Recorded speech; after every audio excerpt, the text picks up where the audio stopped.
sports, if you want to be the best, there are no off days. Flying cars here in 2024. No, maybe not. Welcome into the No Off Days podcast. I'm Scott Smith. We got Chris Cato. BK is in the booth. Hey, Happy New Year, my friend. Happy 2024 New Year looks good on you. Yeah. I mean, we are finally here. It doesn't seem 2020. There's just certain years that just feel like I just didn't think I would live to see it, you know? Remember when we were like in high school and they would bring like the elementary kids through and they'd say, here's the class of, 2020. And you said, how could that be possible? Nah, what kind of that's not a real year. We're all going to be robots by then. Here we are, 2024. Well, I should say congratulations, too, because over the weekend, there was a big game. And it was the fantasy Super Bowl in our fantasy league, and your angry manatees won it. This back-to-back years? Yeah, 3 out of the last 4, but who's counting? And won it by about 0.8 of a point too. Well, congratulations against our former weather guy Tyler Eliason. Yes, he's still sobbing somewhere. I think he's in Memphis now. That's what he gets for leaving us. Still waiting on my money though. Mark Wilson, commissioner, if you're out there, you got my Venmo. It takes a while. Check hasn't cleared. I hope that helped you, kind of get past the other game that took place over the weekend. We'll kind of dive into that in a moment. Are you a big resolutions guy? Do you set any New Year's markers? Yeah, I do. Usually, I make them vague so that they're easy to change in midstream. And you don't admit them publicly, so that we can't hold you account. I always say I'm going to read the Bible more, which I don't put a number on it, but I'm usually pretty good about that one. And then I usually say I'm going to exercise more. And I usually don't do so well at that one. This year, though, I delved to learn Spanish. Oh, yeah? So ask me how that's going in a few months. ¿Dónde está? Where are you? Gracias? I don't know. I'm just starting. Very good. What about you? I think every year I just am committed to be a less crappy version of me. Can I do that? No. It's funny. I asked my wife the other day. I said, do you think I could ever get a six-pack? And after a long pause, she said, "Sure, honey." So I didn't get the most confidence from that. Is that your resolution? No. That's. I should be resolved to do that, but I think losing weight, being a little bit more healthy would be good.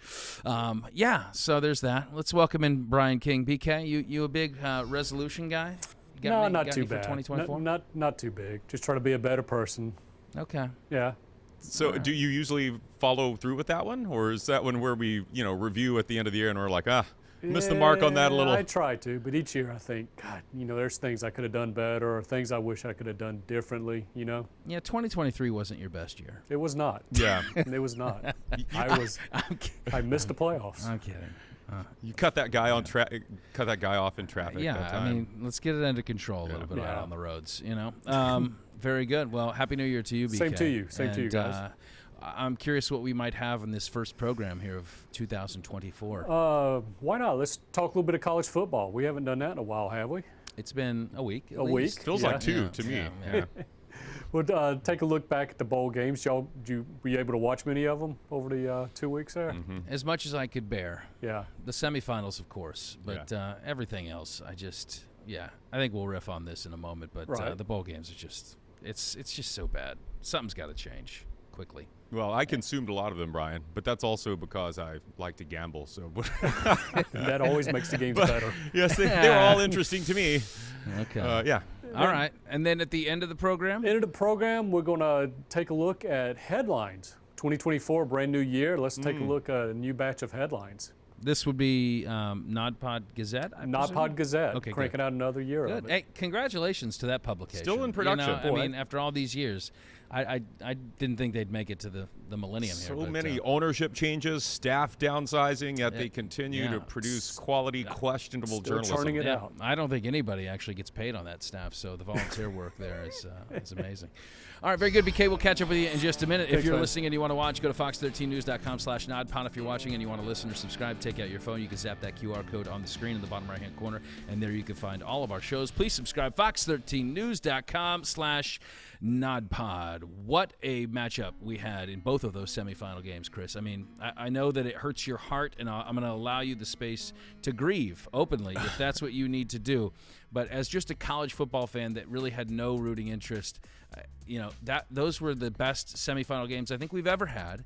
And I don't know. I feel like, in some way the committee kind of got it right. I mean, there are issues, but I think that man, to have both of these games come down to a final play, one last heave into the end zone, one last attempt. I mean, it was good. It was nail-biting all the way, and too heavenly.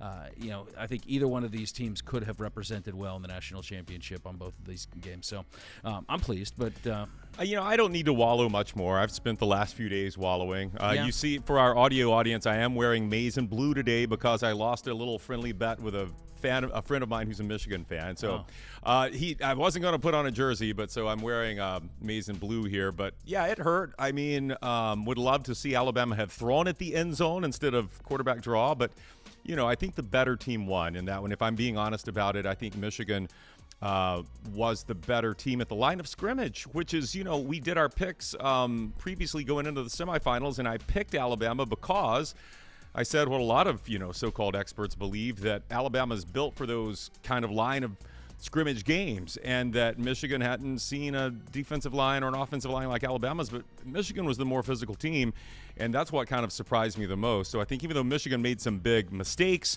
on special teams that kept Alabama in it, I think Michigan was kind of the better team, had the better quarterback, and prevailed ultimately. And so, but I do want to show you this little for our audio audience. Unzip that bad boy. This yellow shirt I'm wearing is actually a sloth on a bicycle, this is me going into 2024. I'm a sloth, and I need to exercise. I would have thought that was a Wolverine, but no, that is indeed a sloth. Sloth on a bicycle. But yeah, I thought, like you said, two great semifinal games, and I still believe that would have been the right thing to do to put Florida State in. I can't say what would have happened if we had put Florida State in, and then you wouldn't have had all these opt-outs. You would have had 4 weeks to get Tate Rodemaker ready. With Florida State's defense, I think they could have given Michigan a good game too, but it's hard to argue with the results, though, and that's really what it comes down to. I think FSU's bowl finish, predictably awful after all those opt-outs, but I don't know. Maybe I would have had a different feeling had they, as you mentioned, kind of went in there with a somewhat full cupboard minus Jordan Travis. But I also think Georgia kind of made an exclamation point as to why maybe they deserved a chance to be in there too, and they had a handful of opt-outs as well. But I can't wait for that 12-team playoff. So as you look at this national championship showdown, I love it because it's. We've had SEC domination for years, and I know that you and BK love that, but I think it's nice to kind of reset the field a little bit, have kind of an unusual cast of characters. Although Michigan has been in the semifinals here in recent years, I love the contrast in styles. You have a Washington team that is just big offense, big time passing attack and aerial attack, and against a Michigan team that this unrelenting defense and tough ground game. I love both of these kind of the coaches are kind of polar opposite in terms of how they come across, at least to the media. Both of them are probably heading to the NFL here shortly, or at least in the next couple of years. But as I look at how this kind of plays out, it will be tough because I do think that neither one of these teams has faced anything like what they're about to face. But, I could pull a little bit. When I look at Michigan's running attack, which it's good, it's not excellent, but it is pretty good. I saw a Washington team beat an Oregon team that had a much better ground attack than Michigan, and they beat them twice. Texas, I think that they're pretty good defensively. They're not Michigan, but we saw 37 points scored against them in a big time moment. So I just think you got a great showdown here, and I can't wait to see how this plays out. We're gonna have our pick segment coming up later on, and we'll kind of dive into what exactly we think is going to go down. But I don't know. Your thoughts on the matchup? I love, again, like you said, the contrast in styles. Number one offense in the country, Washington, versus number one defense, and more importantly to me, I think the number one pass defense that Michigan has. That's one. They really got after Jalen Milroe, and that was the defensive line getting pressure. Washington's offensive line, better than Alabama's. I think it comes down to, can they give Penix just a couple of seconds to unleash that cannon of his and get the ball out to those playmakers? I know we'll do our picks later in this podcast, but I think that's it.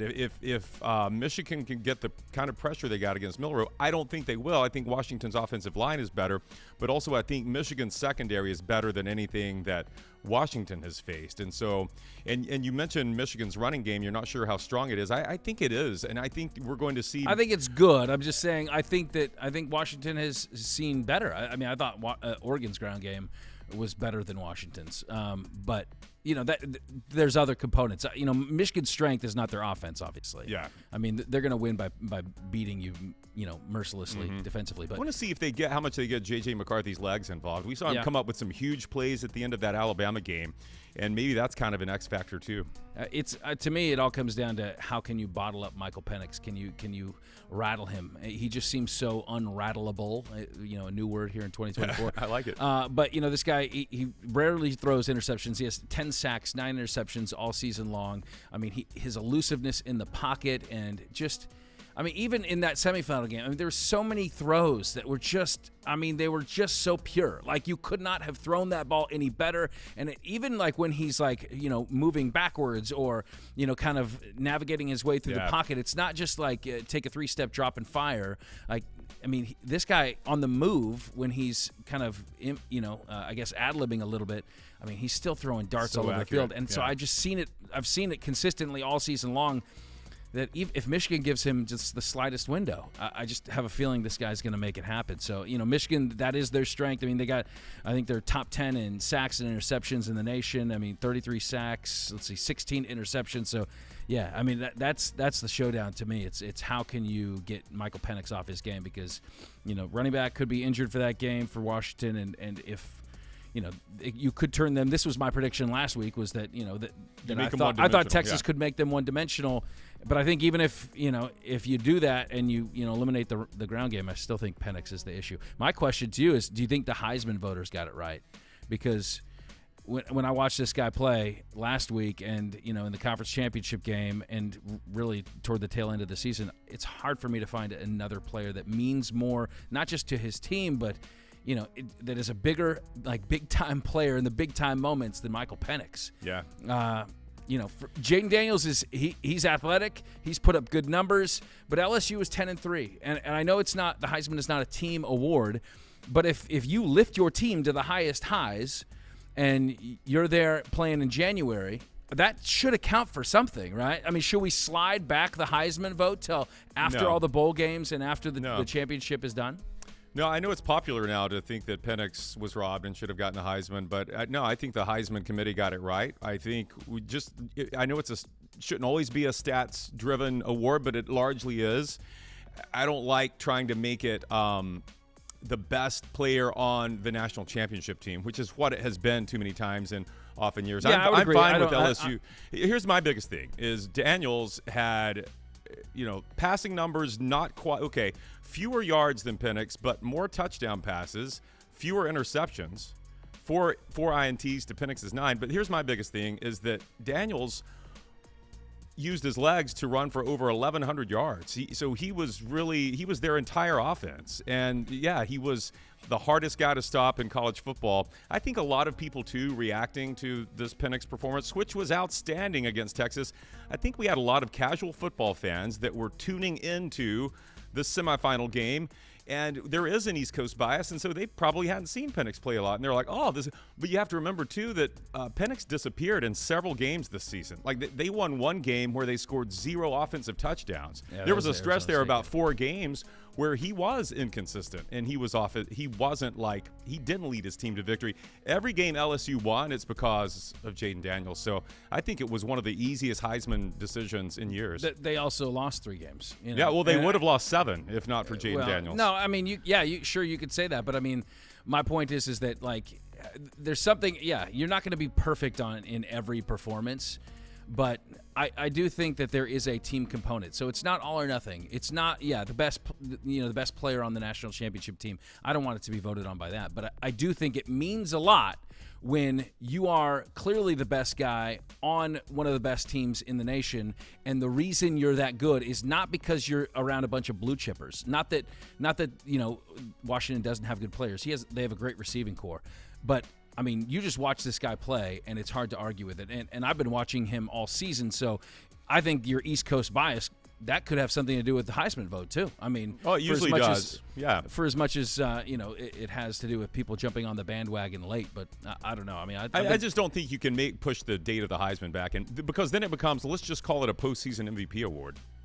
But don't do that. That's what I'm saying. I think take the full account of that player and the full season into the picture. And yes, yeah, but the guy who's still playing is going to have just the recency advantage. I just don't think that's the best way to do it. Well, but that's call it playoff MVP if you want to do it that way. That's why casual fans aren't voting.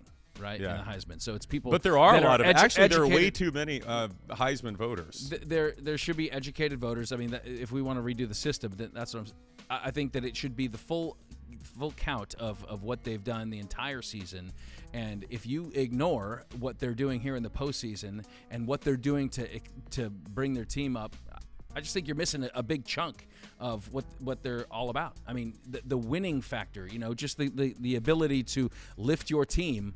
I don't know. Penix has it to me. Anyway, so maybe to your point, that would have incentivized Jaden Daniels to play in his bowl game if the Heisman were still on the line. Maybe he wouldn't have opted out. Well, a Yahoo article kind of echoed a lot of the sentiments that we recently brought up and what kind of changes need to be done to these bowl games in order to incentivize players from opting out. I mean, you had around 500 opt-outs. I would say probably 80-90% of that is transfer portal guys. And so, the Yahoo article kind of pointed to some of the things that we discussed in, moving early signing date back, moving transfer portal date back. I think those are easy and no-brainer fixes. They also talked about incentivizing bowl games. I didn't realize that the NCAA has actually, they are the ones that are blocking bowl games from offering NIL deals to players. So the NCAA would have to loosen its grip on that, but to incentivize players to get a cut of some additional dough if they play in these bowl games, and maybe even have it to where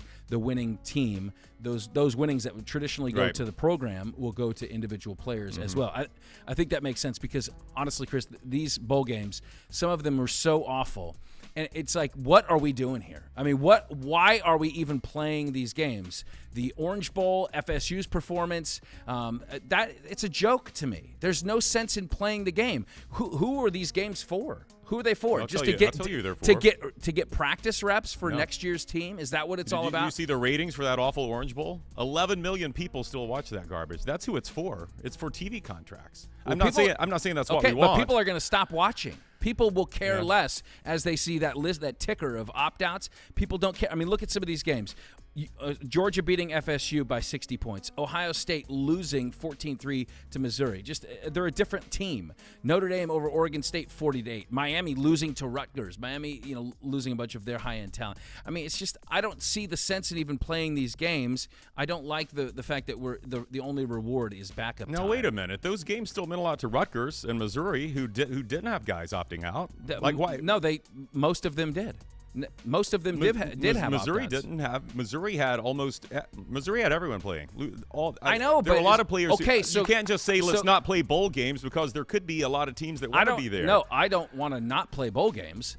I want the bowl games to be the teams that played during the regular season to be the same teams that show up in December and in January. That's what I want to see. I don't want to see some skeleton of a team that has no right to be on the field. Yeah, I mean, those are embarrassments, and I think for the fans that pay money to go to these games and travel and tune in and watch, and even for the networks, there's no pity party for the networks, but they're paying big dough to watch what?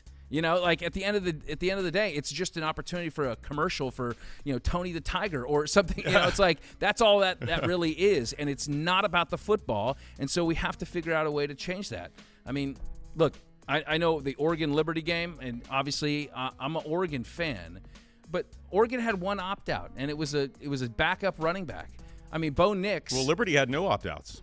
Right, and Liberty had no opt-outs. So we saw what those teams. What was that final score? It was a lot to a little, and everybody knew that. And I didn't like the matchup because, honestly, Oregon had really nothing to gain and everything to lose in that one. But the point is that Bo Nix didn't have to play in that game.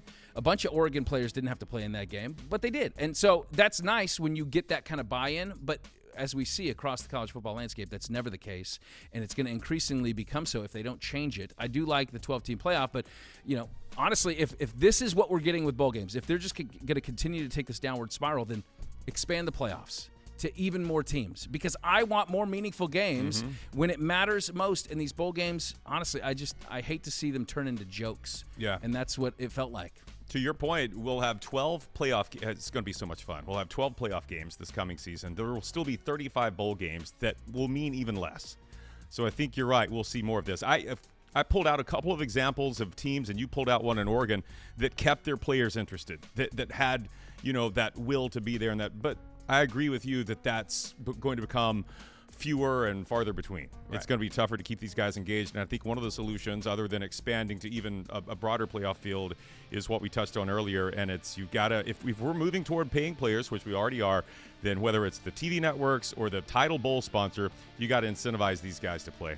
All right, coming up on the other side, the NFL playoffs, of course, right around the corner. Who's hot and who is not heading into the postseason, we're going to discuss when the NOD Pod continues.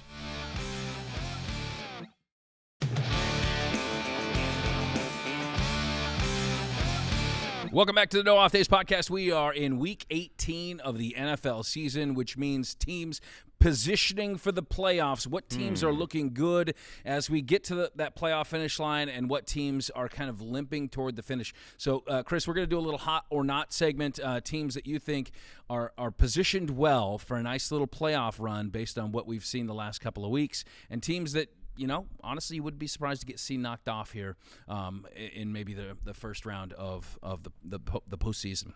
Okay. Okay. I like it. Sorry.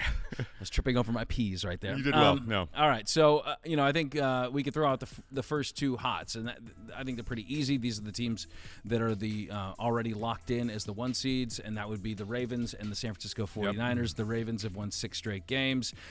Meanwhile, the Niners have won 7 of their last 8, and that loss was to Baltimore. So is that a potential preview of what we're going to see in the Super Bowl? I mean, the Niners have had a little bit of limping along the way, still managing to pull out victories. Injury to Brock Purdy that kind of hobbled them a little bit. But, man, these two teams, they still, you look at that roster and the way they've been playing down the stretch, and I think you like what where they're at. I'll go a little off that, and I'll pick a hot team that I'm not sure how long they're going to make a run, but I think they're playing well right now, and that's the LA Rams. Okay. I mean, they've won 6 of their last 7. That loss coming in overtime at Baltimore. In that stretch, Matt Stafford, 16 touchdowns, 4 interceptions. I just think you have a veteran quarterback. You have a young team that has grown throughout the course of the season. You found some really key contributors throughout the course of this season. That is Kyren Williams, Puka Nacua. You get Cooper Kupp back, and of course they have maybe the best defensive player in the league in Aaron Donald. The way they're playing right now, I wouldn't be surprised if they can keep some of these guys healthy down the stretch, and it looks like they're going to keep a bunch of their starters out this week against San Francisco. That they might be able to ruffle some feathers. How do you feel about them possibly? It looks like if things were, as they are today, they would be playing at Detroit. We would have Matthew Stafford's return. Yeah, that would be quite the showdown. Field. Yeah, a lot of high emotions in that one. That'd be a good one, wouldn't it? It sure would. I mean, that's the storyline that the NFL wants. I think a little Goff against his former and Stafford against his former. So. Are you wanting me to call that right now? No, we'll do that later. But I like your hot one. That was one near the top of my list. You want me to go hot or not? Let me give whatever you like. I like that about you. 2024, it's your choice. It is an election year after all. So let's go a not one and stay in the NFC not hot. The Philadelphia Eagles, my birds that were flying so high, they've lost 4 of their last 5. Their offense looks so just blah. They lost to the Cardinals somehow. Yeah. And just going into, they had at one point, like 4 weeks ago, they had like the 90% chance of winning the NFC East and maybe still a shot at locking up the number 1 seed. It was kind of between them and the Niners. Fallen off a cliff since then. So, I don't know what they've got to do there to get this turned around, but Eagles, not hot. Not a good trajectory. Let's go with another hot from me. I like the Bills. I mean, they're winners of 4 straight. I don't think that the teams that they've really beaten recently are world beaters, but their defense is playing better. The defense over these last 4 games has forced 7 turnovers. Josh Allen has kind of kept the turnover thing down a little bit. His numbers have not been off the charts, but, I mean, look, you have a chance to play for the AFC East title this week, and that says a lot compared to where they were, just about a month ago, where you're like, is this team even going to be in the playoffs? So they've turned things around, and the fact that they're being led by their defense to me, that could be something that gives them a little bit of a spur into the off season. I like it, even though I'm going to probably pick against him later in our pick segment, but I think it's a good call. Let me give you a hot one. This one's on a heater. Who saw this team at 11-5 at this point in the season? And that's the Cleveland Browns. Yeah, the Brownies. Wow, they're headed in the right direction. Their defense is so good. And then you got Joe Flacco with this wonderful, incredible. Yeah, he's 75 years old. Yes, but yes. He's still doing it. He's still younger than Brady, who's considering coming out of retirement. But no, don't want to get that started. But yeah, I like the Browns. Let's see where they would be. I had this pulled up a second ago here. So they won 4 straight. They would play at Jacksonville if this were to be played today. And boy, I like the Browns in that matchup. I like that matchup too. Yeah, no, Joe Flacco, for coming off the couch, I feel like he's progressively gotten better, which is good. And he's been has Flacco has he won a Super Bowl? Yes, with the Ravens. The Ravens, right? Yeah, he did. So I don't know. Maybe maybe a little renaissance. I'll tell you one thing he's done. He's ruined guaranteed contracts for all these other. I'll give you a knot. Okay. The Kansas City Chiefs. Yeah. So they start the season 6-1. They've lost 4 of their last 5 in these last 9 games, or they're 4-5 over the last 9 games. But here's the biggest concern for me is that half of their games this season they've scored 20 points or less. They've lost their last 3 games at home. I mean, this is it's not trending in the right direction. Obviously, we know one of the big issues is who's Patrick Mahomes throwing the football to. That's a big problem, but I mean, they're going to have to find it somewhere. I mean, this Kansas City defense is going to have to, play off the charts, or I don't know where they're going to find it. But Patrick Mahomes is hard to bet against, and they've been there. I mean, you kind of think like once they get to the postseason, everything's just going to click, and it'll just be what they've done the last few years. But I don't know. They're not trending in the right direction right now, and if they don't win their division, then that's going to be a problem. Right? Yeah, no, and that would be unimaginable to see them already. Well, let me see. Maybe I'm missing something here. Looking at the standings,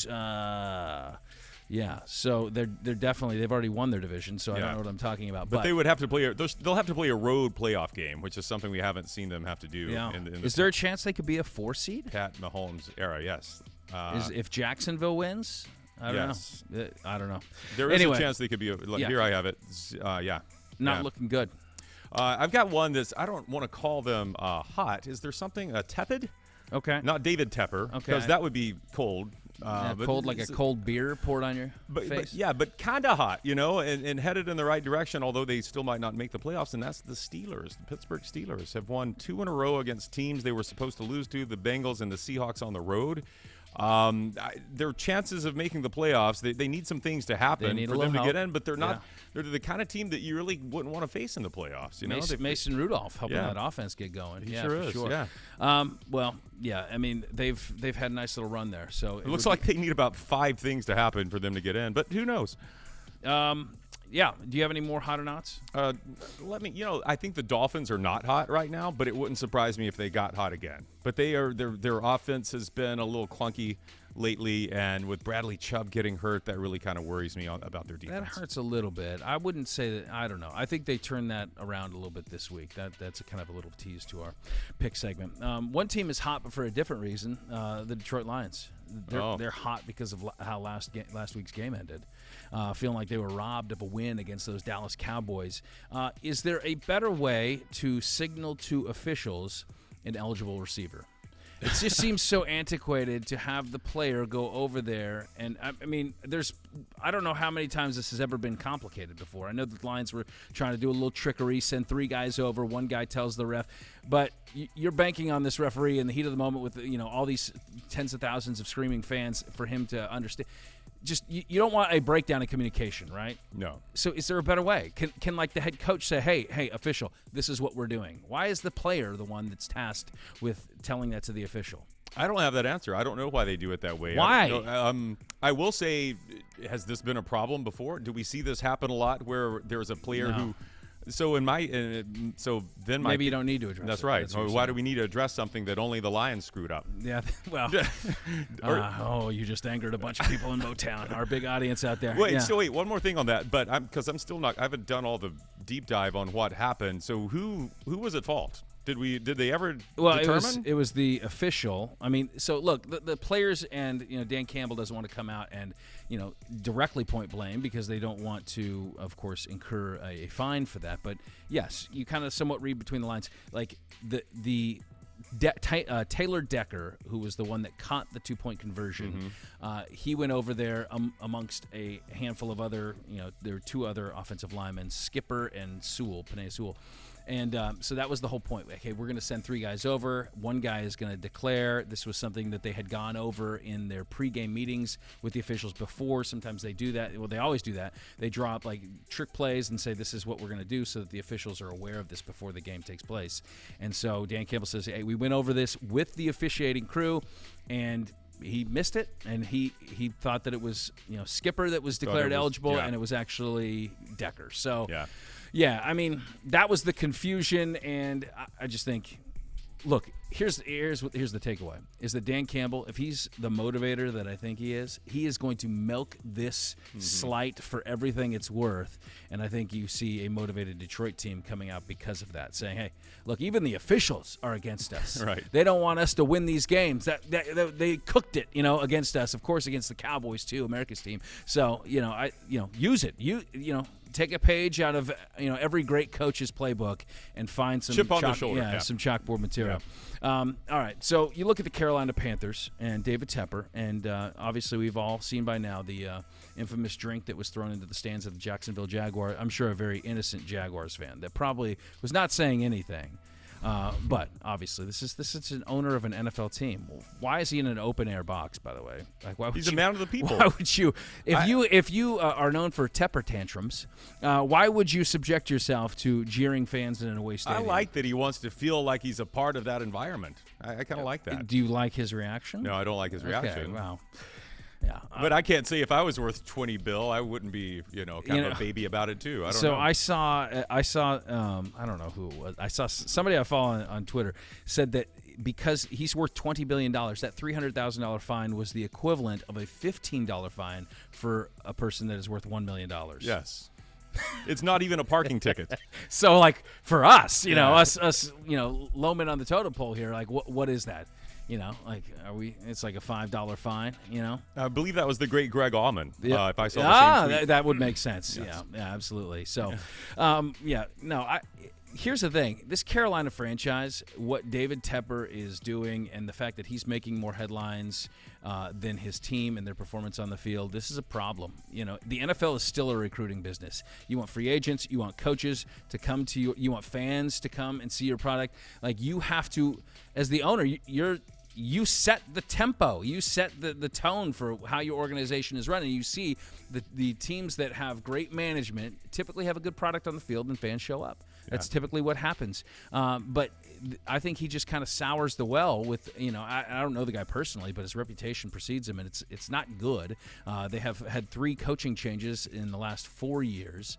And 2 more at the soccer club he owns in the last 2 years. Well, there you go. I mean, you can't make this guy happy. Like, if you're a free agent and you're deciding in the offseason and, Carolina says, hey, we're going to offer you $20 million a year. Come over here. But any other team in the league offers you 15, what do you do? So what do you do if you're Jim Harbaugh and they offer you 20? I think that's pretty clear to me. I mean, well, a guy like Harbaugh is going to have options, right? Mm-hmm.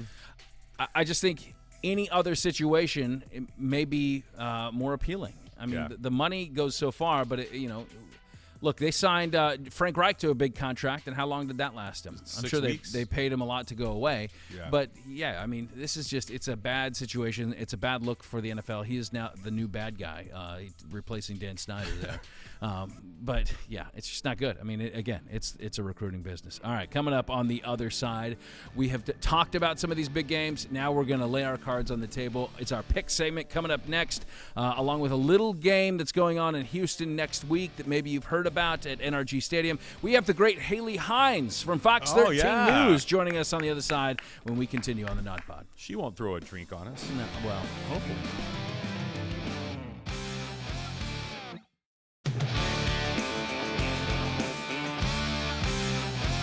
Welcome back to the No Off Days podcast. She is an anchor here at Fox 13 News in Tampa Bay, and she is one of the biggest fans of this here podcast, the No Off Days podcast. Don't hold that against her. Welcome to our pick segment, Haley Hines. Come on out. There she is. Oh, the big reveal. Oh, thank you. Yeah, I've taken a few tumbles here. We want to thank you for being a part of the show, and we have a little something as a gift. Oh my goodness! We know that lovely. you have quite the reputation as a baker, but you're not alone. Who baked this? We didn't bake it. That was actually baked by the Tewksbury family. That would be Jeff and Judy Tewksbury. Really? They have quite a machine that they operate here in the around the holidays, and this is their famous cranberry bread. I am really excited about this. Although I've heard it's actually filled with Tewksberries instead of cranberries. Yes. Yeah. So, welcome to the show. Welcome to the show. It's been a long time. We've been trying to get you to be a part of this. And you have been faithfully listening. Yes, every week. Let's tell people the truth. I want 2024 to start with truth. Okay. All right, truthfulness on this podcast. Thank you. This is not her first appearance on this show. We can just Okay. feel old. Well, go ahead. Okay. Tell the story. We had offered you or begged you to come out here before and do our pick segment with us. And that happened to be the week that Scott had his Harding Bison were playing for the Division III National Championship Division in football. II. Let's get it right. Always trying to slight us, you know? And one of their alumni is, of course, the famous Duck Dynasty. Willie Robertson. Willie Robertson. And so Scott had put in the word late and thought Willie could come on the show. Willie was not giving us a yes or no. You were kind enough to do it. And then right after your segment ended, we got the Zoom from Willie. So now you're going to get picks from 4 weeks ago. That's what's going to happen. No, we're going to. Well, we appreciate you receiving the second invite, and that's why actually we felt the need to give you something. This makes it all better. It was either this or Chris was going to Venmo you some cash. Yeah. We could do both. Yeah. All right. Cool Are we ready to kick dinner. off our pick segment? Yeah. All right, let's do it here. We're going to start in the NFL, Haley, where 9 of the 14 playoff spots have already been clinched, but there's some big games this weekend. So we're going to start here close to home. Bucs at Panthers. This is a Sunday game on Fox, by the way, 1 o'clock. The Bucs come in 5.5-point favorites. Who do you like in this game? Yeah, I mean, even though they're favored, the pick is always the Bucs. I'll always go with the Bucs, our home team. But in my opinion, they're already winners this week because you're not seeing their owners tossing drinks at fans. It's a good point. I'm going to go on a class vote here. Yeah. They win already. Yeah. By the Glazers, I don't think have ever. I can't recall they would a moment never. when they've ever engaged fans in such a hostile way. Yeah. All right, Chris, Although that would make these games more interesting if the owners They just engaged in a big food It fight. becomes Owner a suite, thing. Throwing stuff at cage fans. match. Yeah. I love it. We got to pick the Bucs, and it's not just because we're all hometown team guys. The Bucs are playing for everything, including maybe some coaching jobs, and the Panthers are the Panthers. They got nothing to play for except for pride, and I don't know how much of that they have. So Bucs win by a lot, I'm saying. Okay. Yeah. Well, I'm a little worried about Baker Mayfield's rib injury and how severe that might actually be. But I'm going to say that sheer determination alone will probably get this team across the finish line with as much as they have at stake, and not to mention the superior talent. I mean, I think the Bucs are a good team. I think they refine their mojo and hopefully get Baker out of the game a little early so he can rest up for his playoff run. So Bucs win that one. Rams at 49ers. 49ers 3.5-point favorites, a 425 kick. This is I don't know if you guys know this, but this is not going to be Matt Stafford against Brock Purdy. This is Sam Darnold against Carson Wentz. So throwing a wrench in this one. Let me change my pick then. Yeah, but I think no matter what happens, both these teams are in the postseason. I don't know if the seeding changes either. So what do you got? That actually played into my picks because the Rams are dealing with some injuries. Some of their starters have to sit out this week. But I love the idea of other people stepping in. Yeah. And this is their moment to shine, and you can see what they have. So a lot is on the line. Let's see what Carson Wentz and the other guys can do. So I'm gonna go for the underdogs. Going with the Rams. All right. Yeah. All right, Rams on the road. That's upset. good. I mean, they've been playing hot. So. I usually always agree with Haley because she is my 11 p.m. co-anchor on Fox 13, and she is usually right, and she always does her research. I'm going to go with the Niners in this one, though. And I know that, a lot of their starters are going to be resting and that kind of thing, but the Niners have really owned the Rams. They've won the last 5 against them, and I think that that's going to continue, and I'm going to pick the Niners to win. For much the same reason I agree with you, Chris. They're just, I think, a deeper team. I don't think the Rams can afford to lose the likes of Aaron Donald and Kyron Williams and Cooper Kupp and, not to mention Matt Stafford and still be the same team. But I think they are going to be a dangerous team once the playoffs roll around. But I'm going to go Niners at home. All right, Packers at Bears. Packers come in 3.5-point favorites, and they're playing for the final wild card spot. How do you see this one going down? I mean, it looks pretty close, but I saw that the Bears have not won at Lambeau Field since 2015. So it's a streak that I don't think they're going to break it. I think the Packers are just going to slice through the Bears offense like Swiss cheese. Just get those Lambeau leaps. Yeah. They're going to cut that cheese. Yeah. All right. But in a good way, in the best way possible. Chris, who you got? Speaking of, what is that supposed to mean? Haley can vouch for me. I never smell bad. No. Maybe like coffee. Like musky. Coffee and depression. Musky's not positive. I'm going to go with Haley on this one. I like the Packers. They are playing for their playoff lives. I mean, the Bears would love nothing more than to spoil. This would be 2 years in a row they would knock the Packers out of that playoff was the Lions contention. that beat them last year. Okay. The last week, okay. Division rival would knock the Packers out. I like the way Jordan Love's playing, and I think the home field's going to be crowd's going to be fired up there at Lambeau. I think the Packers win a close one. I'm gonna go with the underdog in this one. I think Chicago comes into Lambeau, and as you mentioned, much like last year, having their playoff hopes dashed on that last week of the regular season, on their home turf, no less. So the frozen tundra has thawed for sure. I just like the way the Bears are playing right now. I think their defense is they're winning the turnover battle. Justin Fields has every incentive to ball out. I mean, he's playing for not just this year, but next year and on into the future. Where is he going to be playing? I think how he performs in Green Bay could have something to say about that. So, I think that the Bears win, and barring, I think, some other playoff gymnastics, I think, if Arizona beats Seattle and Atlanta beats New Orleans, even a Green Bay loss, they could still squeak back into that 7th spot. But I'm gonna go Bears in Lambeau. All right, Bills at Dolphins. This is your Sunday night matchup. Bills come into this one 3.5-point favorites in Miami.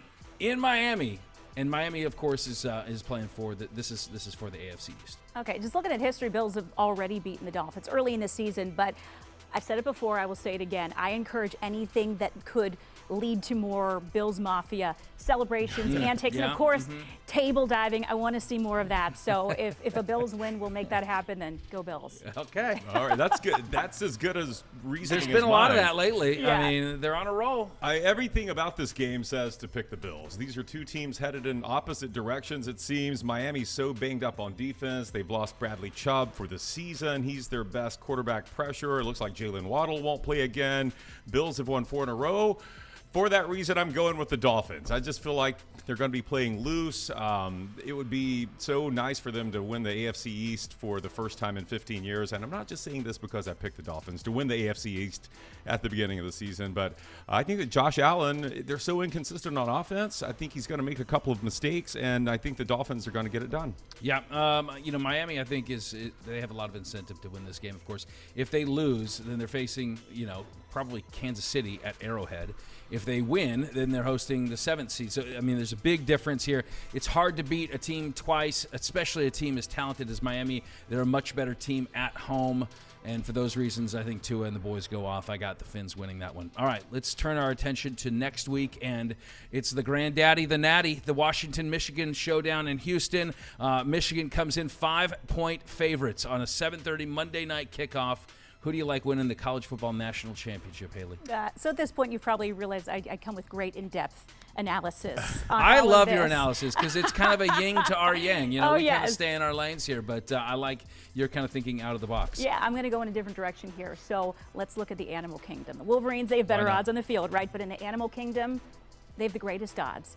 Huskies, beautiful, domestic, they got fluffy, those blue cute eyes, dogs. yeah. Wolverines, they're scrappy and ferocious. Yeah. You don't want to mess with them. So in the Animal Kingdom, I'm going to go Wolverines. They're going to crush them. I think that kind of symbolizes their head coaches, too, a little bit. I mean, Harbaugh's a little bit more of a Wolverine, right? Yeah, he made me do a rabies shot for all we know.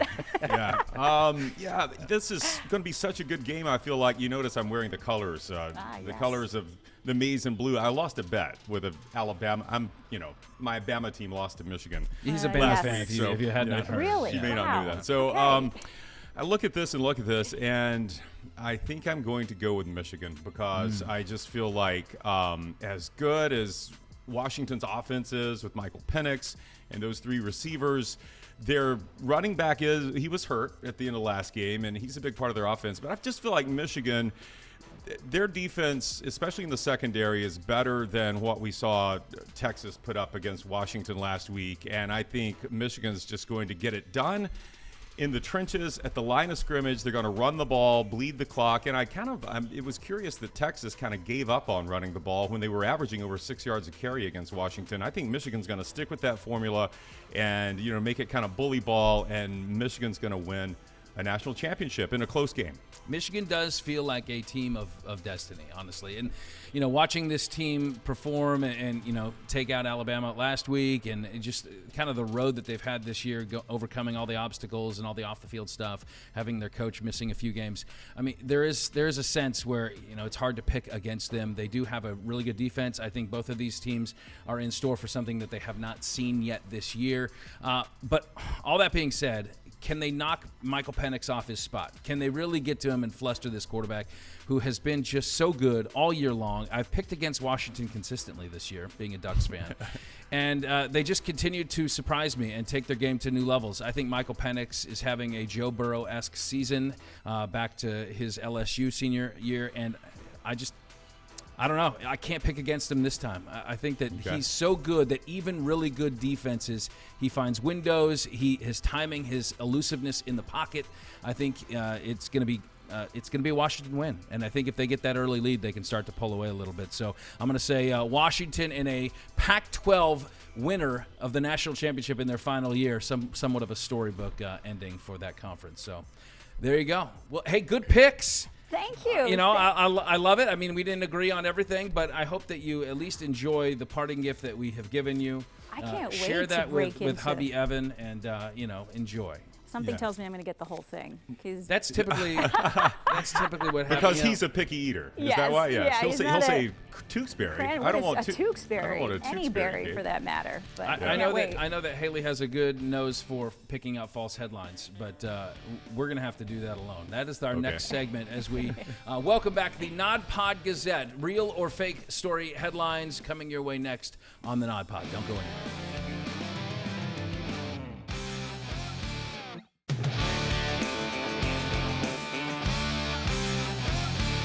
As I take a sip from my NOD Pod coffee mug, now available in the show store. Is the store open now? No, just kidding. It is not open. But that is one of our resolutions here in 2024, to have a NOD Pod show store where you can buy all your swag. And you can order in Espanol. What kind of things, what kind of products would you put in the... We'd have Tukes cranberry bread that we just offered. Well, I think you have Haley. to put a Tukes album out. A Tukes album, like where all of his music is available. Yeah, we might have like one of my sweaty, too tight band T-shirts in there. Okay, like if people want to rock that. I want to see a Brian King bumper sticker. I think that would be good too. A honk for BK or something. Break for BK.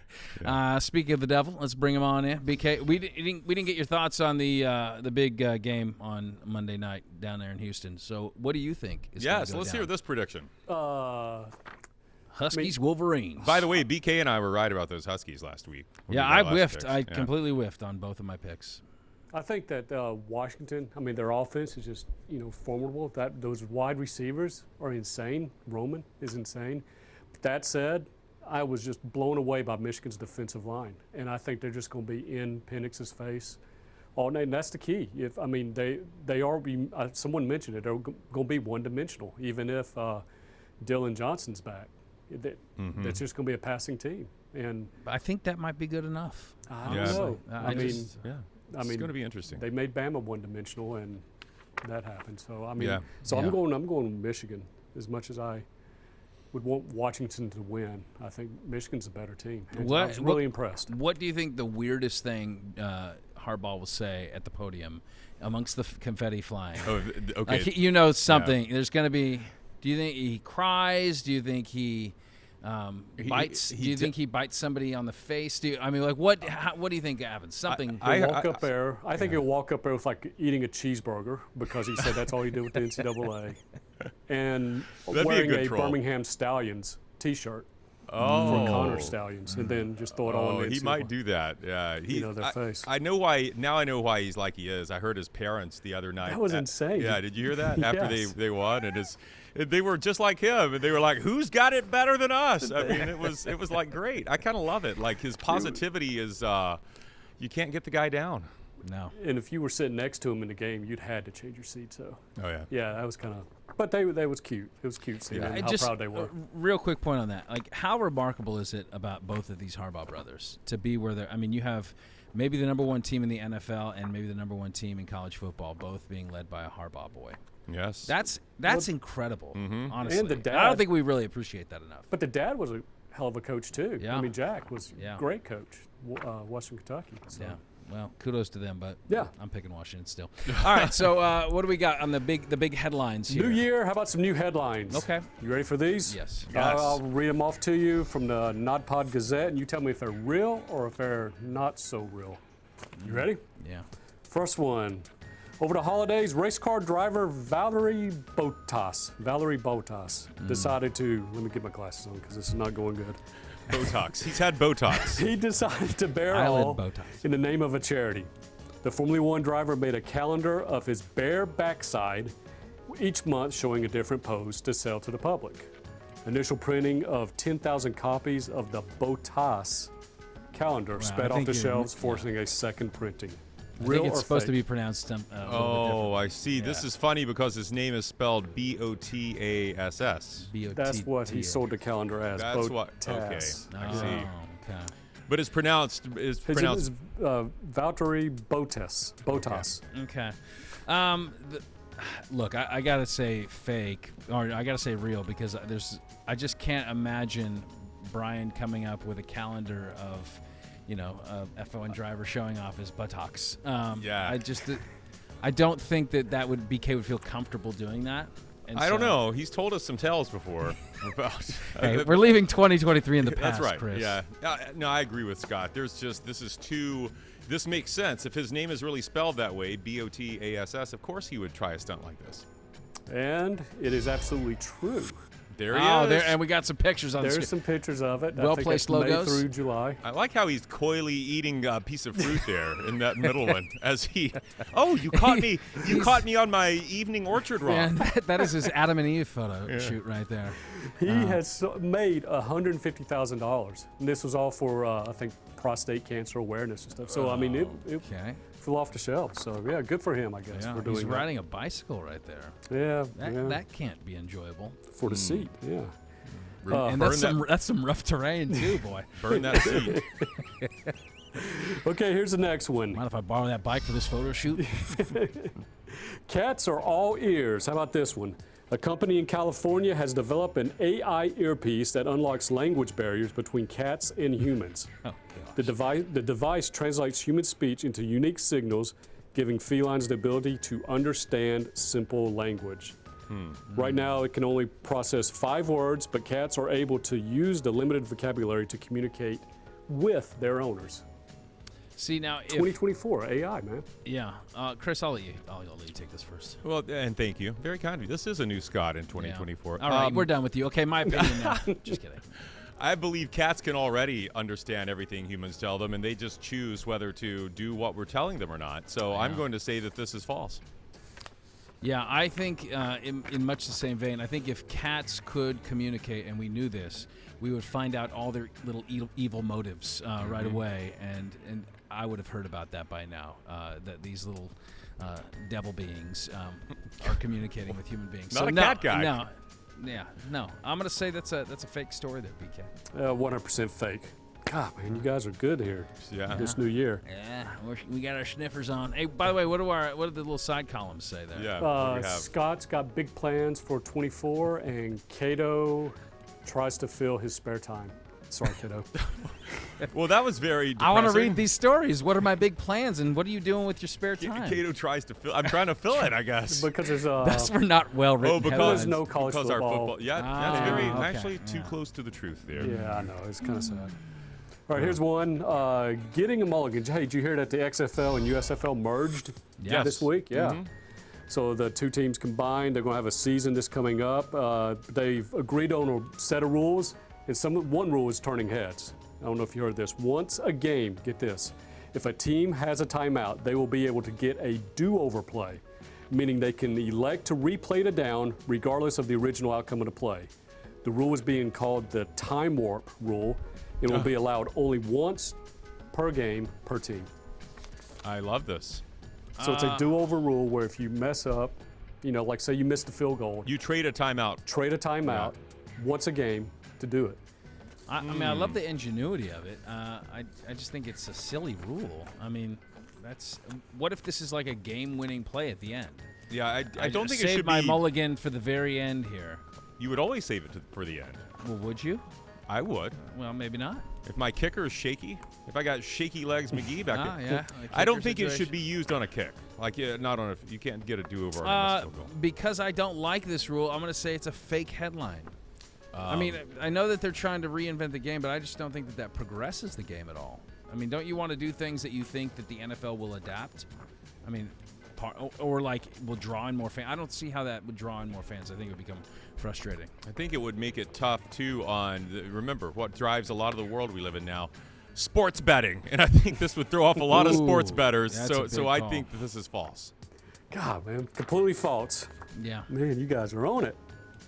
So Air high five. Yeah. I thought that was pretty good. I came up with that.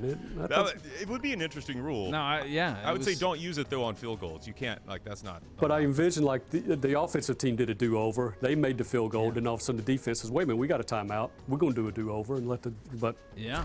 Or like let's say like it's 4th and 3 and like it's a quarterback run, and he runs right into the guard. Like maybe they do it again and you pass it to a receiver. ooh, or of a bad snap. Wait a minute. What? Did you hear what he just All right, said? moving along. That was torn from reality. Oh boy. Okay, here's one more.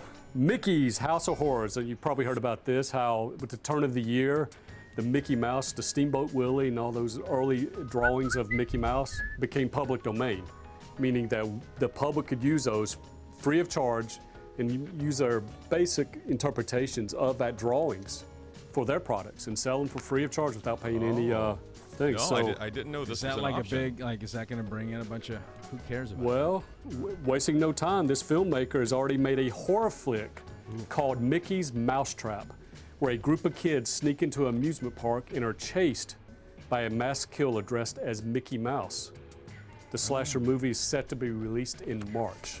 So wait, I thought it was just limited to this photo of Mickey driving the steamboat. No, you can take that photo and the image, and those are the early drawings of Mickey Mouse. This is name, image, likeness for Mickey. And Old then you Mickey. can base it now the later drawings of Mickey, those are still, you can't, Those aren't use public those. domain. Right. But you're saying if this article's true, the first Mickey, this is public domain. Any characters based on this likeness of Mickey you could do anything with. Right. But, Okay. And this is sorry, I missed the detail. Is this an animated movie or is this a? This is a real movie. Wasting no time. Yeah, real horror flick. Okay. Yeah, I just see lawyers all over this. I just don't see how they could, because it's not going to be a perfect replication of Steamboat Mickey, and it's going to become a little too, it's going to sour the name of Mickey Mouse. And as you try to draw in kids to come to Disney World, they're going to be scared that Mickey's got like a giant like butcher knife. Howdy ho! I gotta chop your head off. Come here, kids. Pose for the picture. Yeah, I just think Disney would like never let that fly, and I got to imagine they have some of the better lawyers in the world. So, yeah, I'm gonna say fake, man. Okay, I'm going to say real because we saw this last year with Winnie the Pooh. Did you see Winnie the Pooh was in a slasher film that's called right. Winnie? Let's see. Wait, what- Winnie the Pooh, Blood and Honey. Yeah. And because he and Piglet, their images were, public domain now, and so and I think there's a sequel in the works. So I would not put it past someone out there to make money off of this. So I'm going to say true. It is completely true. Can you believe that? And the trailer's out. I think it's only going to be an online movie, so it's not going to be a mass theater release. A mass murder? Yeah. Okay, I got to look up this But you should now. look up the trailer. It's kind of creepy. It's actually, the quality isn't too bad, but it's a guy running around chasing kids with a What is wrong with our society where we're taking these innocent animated things that were part of our childhood and now we're turning them into serial killers? This is a reflection of our culture, people. We have to stop doing this. Give Winnie Pooh back his pants and back to he never wore pants. Yeah, I know. Christopher Robin, get him stuck in that tree with honey, and this is just, it's awful. This is the LA Times headline, not as reputable as the NODPOD Gazette. LA Times headline: Steamboat Willie Mickey Mouse goes public, spawns horror films. That's the world we live in now. Oh my gosh. Yeah. Okay. Oh, Oh well. I'm gonna watch it. I'll watch it though. Did you watch the Pooh Killer? Oh no, no. The No. trailer was too violent for me. Yeah. I mean, who wants to see Piglet with boar tusks? Yeah. Like, he did. He had boar Really? tusks. He was mutant. Really? Tigger was like this vicious, saber-toothed tiger. What was his word? Yeah. I don't know, but Eeyore's tail, it wasn't the only thing pinned on him. He had Oh my all goodness. kinds. Yeah, it was grotesque. This is not how I wanted to start out 2024. I mean, the NODPOD Gazette headlines are fine. It's just that's a little sour. This will still be better than the I've lost my faith in humanity. Still be better than the Barbie movie, though. Okay. All right. Well, I appreciate it, BK. Happy 2024. Same to you guys. You've never looked Looking better. forward to it. Okay, so that was a good show. And is this going to be our last discussion of college football? Never, sir. Okay. Because We'll we'll be have back. a national championship game to recap. All That's that true. stuff. That's true. Spring ball coming up. All right, very good. A much thanks to our guest, Haley Hines. She brought it in our pick segment, and much thanks to our studio crew, which I'm glad are back. We renegotiated their contracts here over the holiday break so that they would return in 20. There was a chance there was going to be a lockout. To get more NODPOD in your life, go to fox13news.com/NODPOD or hit that QR code. You can subscribe on iTunes, Google Play, or Spotify. Get that podcast sent to you every week without having to look for it. It just goes right to your phone. There we go. Big show in the books for 2024, and we shall see how our picks do. Until the next time we are on, there are no off days.